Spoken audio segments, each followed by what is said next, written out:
aadan maxamed cali iyo cabdishakuur xaaji barsanji ayaa saaka ka soo muuqday markii labaad hoolka dacwad qaadista maxkamadda ciidamada qalabka sida.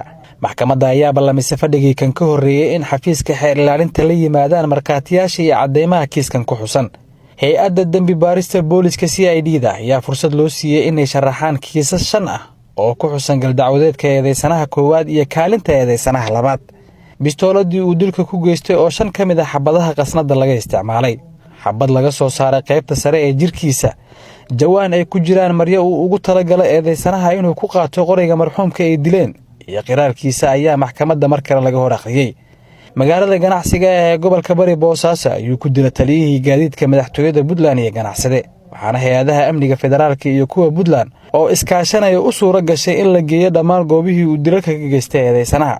gudaha suuqa weyn ee Bakaaraha ayuu ku dilay 2 qof oo rayid ah, mid ka mid ah ciidamada xoogga dalka oo maraya gudaha suuqa labaad ee suuq Bacaad. gudaha suuqa weyn ee Bakaaraha ayuu ku dilay 2 qof oo rayid ah, mid ka mid ah ciidamada xoogga dalka oo maraya gudaha suuqa labaad ee suuq Bacaad ayaa iyaga oo fulinaya dilkiisa waxa uu dhaawac ka soo gaaray eedeysanaha koowaad. xabado kale oo soo rideen dhagarqabayaashii kale ee la socday, taasi oo fududeysay in ciidamada amniga ay uga daba tagaan xarun caafimaad oo eedeysanaha labaad geeyay. muumin xuseen cabdullaahi ku-xigeenka xeer ilaaliyaha ciidamada qalabka sida ayaa ku dheeraada sharaxaadda kiiskan. mudana gudoomiye garsoore maxkamadda sharafta leh, yacni falsafada uu isticmaalay iyo tababarku uu tababaran dhagarta iyo dilalka dadka aadan wuxuu isticmaalay markuu dilkan dhacayay inuu asgariga si toos uga hor yimaado, salaamu dhawrhaysa tahay gacanta geliyo, gacanta markuu ku qabtay asgariga gacanta uu ka hayo na wuxuu la soo baxay bastooladii. halkaasna waxaa ku bilaabatay rasaastii lagu dilayay marxuum Axmed Cali Xuseen. xeer ilaaliyaha guud ee ciidamada qalabka sida gaashaanle sare Cabdullaahi Buule Kame ayaa maxkamadda ka hor sheegay in aadan fikir diimeed uusan u leynin dadka, balse uu ahaa hanti raadis ka shaqo bartay daadinta dhiigga dadka rayidka ah. waxuuna maxkamadda weydiistay in la mariyo ciqaab u dhiganta qodobada ay ku soo eedeeyeen. markuu damcay xabadii kuwa kala ridaayeen ayaa dhaawacay, ilaahay baa sahlay in la qabto.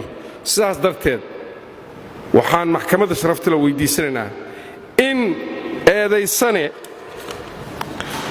aadan maxamed cali maadaama uu ku sifoobay dilaa aan naxariis lahayn oo arxan daran oo hadba dhinacii markaas u dhaqaala roon, waxa uu raadinayo waa dan dhaqaale ee ma ahayn diin.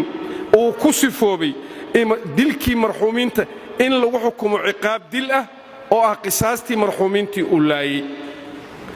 eedaysanaha labaad cabdishakuur xaaji barsanji waxa uu ahaa ninkii qaaday ninkan dhaawaciisa. wax intaa ka badan uma hayno, maxkamadda ayaan u daynaynaa go'aankiisa. wabilaahi tawfiiq. abuukaate xasan cabdulla farayare ayaa maxkamadda weydiistay in eedeysanaha koowaad lagu xukumo mag, halka eedeysanaha labaad uu dalbaday in lagala noqdo eedda. hadduu dambi soogyaha waa carari lahaa. nin miskiina oo xamaasha oo xamaaligiisa iyo xooggiisa u qaraabshaysta waaye, maqorofkii majarafadii wixii uu ku shaqaysanayay ayuu jawaan ku wati. mudane gudoomiye garsooryaal, waxaan codsanayaa xafiiska xeer ilaalintu inuu eedda kala noqdo ninka la yidhaahdo cabdishakuur xaaji barsanji. ka hor xiritaanka fadhiga maxkamadda ayaa aadan loo ogolaaday inuu ka hadlo aragtidiisa dhegaysiga kiiska kadib. maxkamadda sharafta leh anoo hor jooga, waxna waa geystay waxna ma geysanin. dilka lagu soo eedaynay cabdiraxmaan anaa gacantayda ku dilay oo maalinka aakhira la soo istaajinayaa ahaata waa nin iska soo horjeednay. gudoomiyaha maxkamadda darajada koowaad ee ciidamada qalabka sida gaashaanle sare xasan cali nuur shuute ayaa soo xiray fadhiga maxkamadda. dhegaysiga garmaqalka la xiriira eedaysanayaal aadan maxamed cali iyo cabdishakuur xaaji barsanji intaas ayuu ku dhammaystiran yahay.